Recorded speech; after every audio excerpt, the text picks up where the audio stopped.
Let me remind you, Luke Tyler is undefeated right now. Beowulf, wipe out the back row before burning for 2,000 damage. Open field, lethal for Luke Tyler. Fiend, griefing, triple D deck takes game number 1.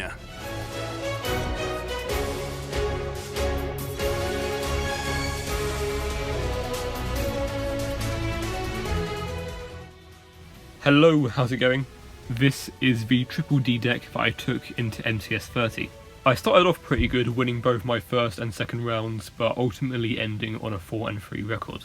But all of my losses were quite close, and the deck did feel quite nice. The idea with Fiend griefing is that it's a piece of interaction that also sets up plays for Night's Howl and Typhon. And to make it even better, I'm playing Wandering King Wildwind. I'm pretty much only playing it to dump it with Fiend griefing and then search for Night Howl. But drawing it isn't too bad because its stats aren't that awful and it gets a 1000 attack point boost on their turn with Witch.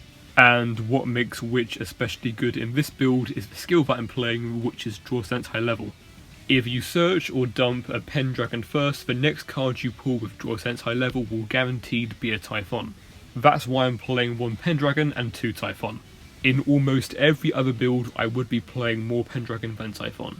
But to properly capitalise on Draw Sense High Level, you do need to play 1 Pendragon and 2 Typhon. If you play more than 1 dragon, you can't guarantee top deck Typhon once you've already pulled that dragon from your deck. The skill is not once per duel, and you take 1000 damage every turn with the contracts, meaning that the skill can be triggered very easily. Canadia is really good with Beowulf and is the second way of making Armades. The first way is using a Howl to bring back Slime. For me, Armades does come up a lot more than a second Alexander would. It's the MVP against cards like Raikou and Winder. And with 3 Slime, 3 Fiend griefing and Wandering King, it comes up even more than it normally would. And furthermore, on their turn, which makes it a lot harder to destroy in battle.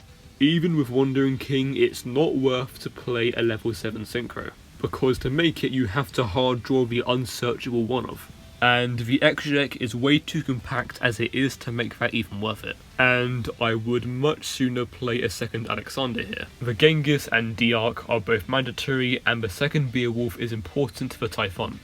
And I'm not playing Ragnarok because there's no swamp here. Which brings me on to the last and probably most important point of this deck, which is why I'm not playing Swamp King at all. There isn't really room for both a Fiend griefing idea and at least 2 Swamp King in a 20 card deck. If you do both, you're forced to cut down on how many defensive and or engine cards you're able to play. Swamp King is a good extender, but it's not a good defensive card. In the MCS, I was expecting to face a lot of decks that Fiend griefing would help against. Another reason of no Swamp King is the extra deck. One great thing about Swamp King normally is Ragnarok, but in this build it's a little bit harder to find room for it. Normally Armades isn't that important in DDD, but with Fiend griefing and Wandering King you make it a lot more than you normally would. That concludes the deck breakdown part of the video. For the first couple of games I'm going to be walking through the plays.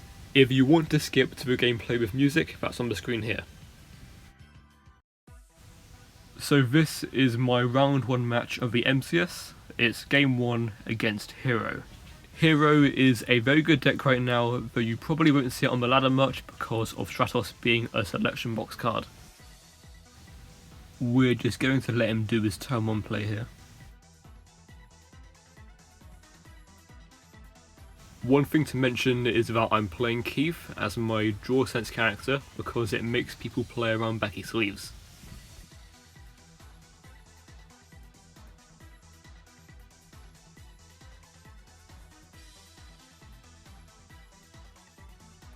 There was no delay from him in my draw phase, but there was as soon as I played that gate face down, which meant that I knew that his face down card was Cosmic Cyclone.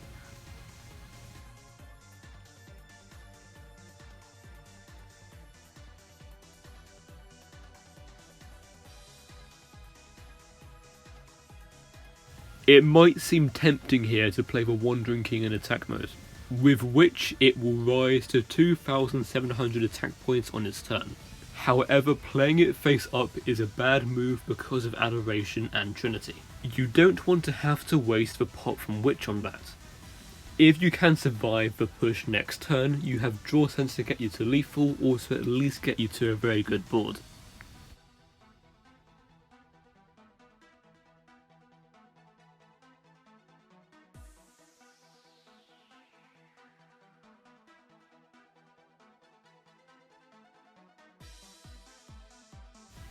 It's worth mentioning there were no delays here, which at the time told me there was no mask change in his hand. And because we took for 1000, we can draw sense of Pendragon. And to the effect of Witch burning myself, I'm going to chain the effect of Witch to discard and destroy his face down back row. This means that if he chains anything that would destroy my Witch, I take no burn damage. He played a Cosmic face down, likely hoping to catch a Gate or Swamp with it. I don't play Swamp, but he obviously doesn't know that. And he does not chain it because he knows I have a Wildwind in my graveyard. And it would make it exact game by destroying Vion with Alexander. However, it is still game because I now have a Triple D monster in my graveyard to make Beowulf with. It's important that you bring back the Typhon because it then becomes sent to the graveyard that turn. If you bring back the Pendragon instead, you can't make Beowulf. Even if he had a Sphere Karibo, I still have a live Witch, and because he would be at 1000 life points, he can no longer use Cosmic Cyclone.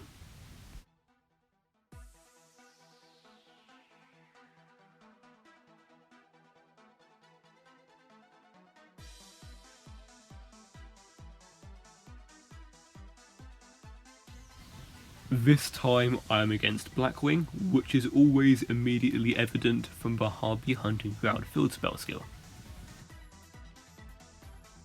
Just gonna let him do his turn 1 play. This is a good time to mention that as I'm just recording the last part of this video, the ban list was just updated. This build still works under the new ban list. After the ban list, I think Triple D is in a better spot, and I'll touch on that more in my next video. His end board here is quite weird, but one thing that is obvious from it is that he does have a Blackbird close in the hand.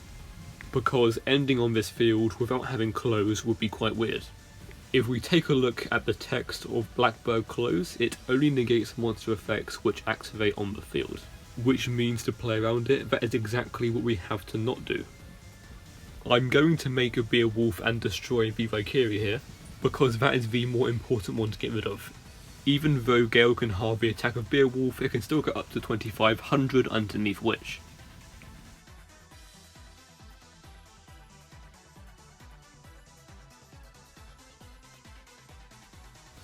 He rips into a Cosmic here and takes out the Witch, though he probably should have used Gale first because now I can just chain Witch to pop Gale.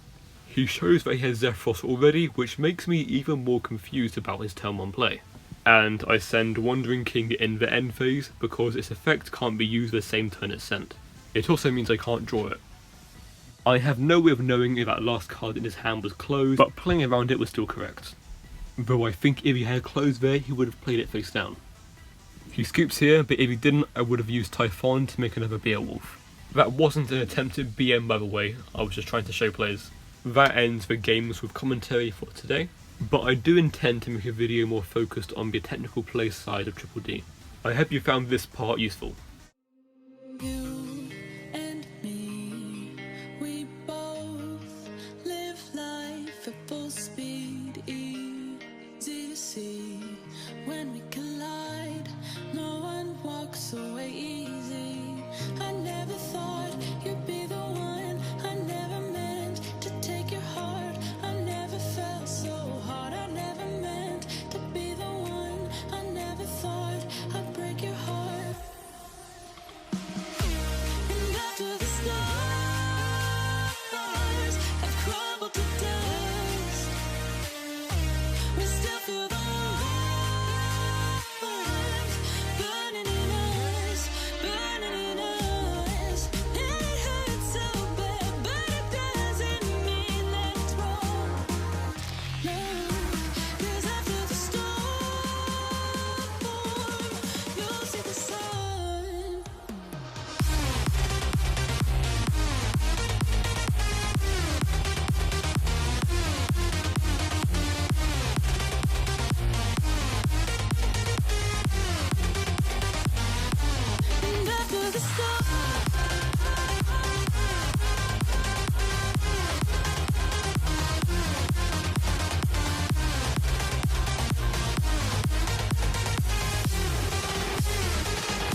get you one more time.